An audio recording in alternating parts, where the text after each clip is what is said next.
प्राय संसार में देखा है, किसी की शादी शुदी में भी जाइए तो जिनके पास धन है उनकी वैल्यू वहां कुछ और है। फूफा जी आते हैं एक सवा सेर सोना बांध करके, हाँ बड़ा जीजा आता है सोना बांध कर, सब लोग उसको हाथ के ऊपर लेते हैं क्योंकि वो बहू आने वाली है ना, तो उसको सोना पहनाया जाएगा, तो सवा सेर सोना लेके आया है। सब लोग उसके पीछे पीछे होते हैं, सब उसके आदर में होते हैं। मैंने कहीं देखा था और मैंने बहुत समय पहले ये बात बोली थी, कहीं शादी थी, लोग आ रहे थे, उसमें फूफा जी आए, बेटे ने आकर के कहा था पापा फूफा आए हैं, बूढ़ा रिश्ता हो गया, कौन पूछे, झिलमिलाने लगा, झुलस गया, आया है फूफा, चांद पर बैठा लूं, बैठा दे गई, ऐसे बोला, पुराना रिश्ता कौन पूछता है। उसके बाद उसने कहा चाचा आए हैं, उसको कोई खुशी नहीं हुई। उसके बाद कहा मौसा आए हैं, हल्के से चेहरे पर स्माइल थी, मौसा है ना साधु है, बच्चे ने बोला। और इतने में एक बच्चे ने आकर के बोला पापा मामा आए हैं। शादी थी ना, बेटे की शादी थी, और जब उस बच्चे ने, बेटे ने कहा मामा आए हैं और दौड़ पड़ा। पुराना टाइम था, पहले वो स्टोव चलते थे, मिट्टी का तेल डाल करके जलता था स्टोव, तो उसमें खुद पंप मारने लगा और कहने लगा पता नहीं कब के आए होंगे मुदगल जी, कब के पधारे होंगे, और किसी ने अभी तक उन्हें ठंडे गर्म के लिए पूछा ही नहीं।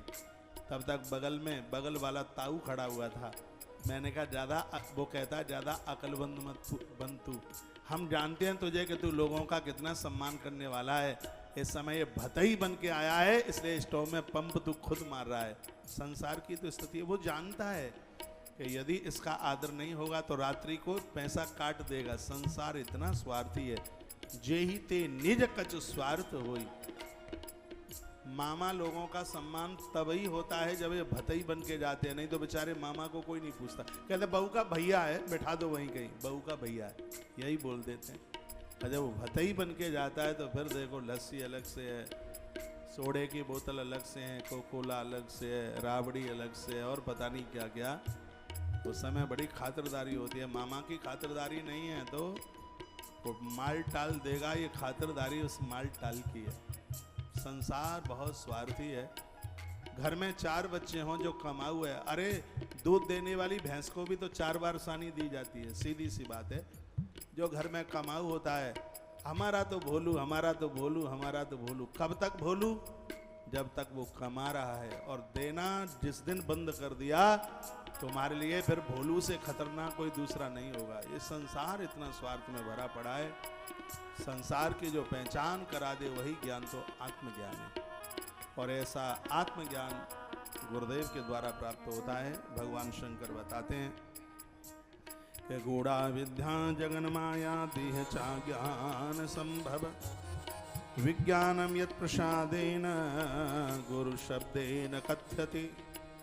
गुरुदेव के मुख से जो निकला हुआ जो शब्द है वो बड़ा गूढ़ रहस्य है, सुनने में साधारण लगता है लेकिन उसकी आगाज बड़ी अद्भुत है। संसार के लोगों को पहचानने वाला गुरु का शब्द है, और इस धरती के वह लोग बड़े बड़भागी हैं, वो लोग बड़े बड़भागी हैं जिनको गुरुजनों का संग, उनका साथ, उनका सानिध्य जिन्हें अच्छा लगता है, जिन्हें बढ़िया लगता है। साधु संग साधु संग साधु संग रमिए। महापुरुषों के साथ विचरण कीजिए, समय निकालिए, उनके साथ तीर्थ यात्राएं कीजिए, तीर्थ दर्शन कीजिए।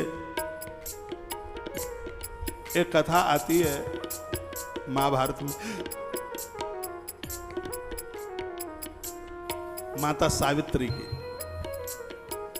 जब वो अपने पति सत्यवान को लेने के लिए मृत्युदेव के पीछे पीछे जा रही थी, तो मृत्यु देवता ने यह कहा था तुझे तेरा पति तो मिलेगा नहीं, तो काहे को परेशान हो रही है।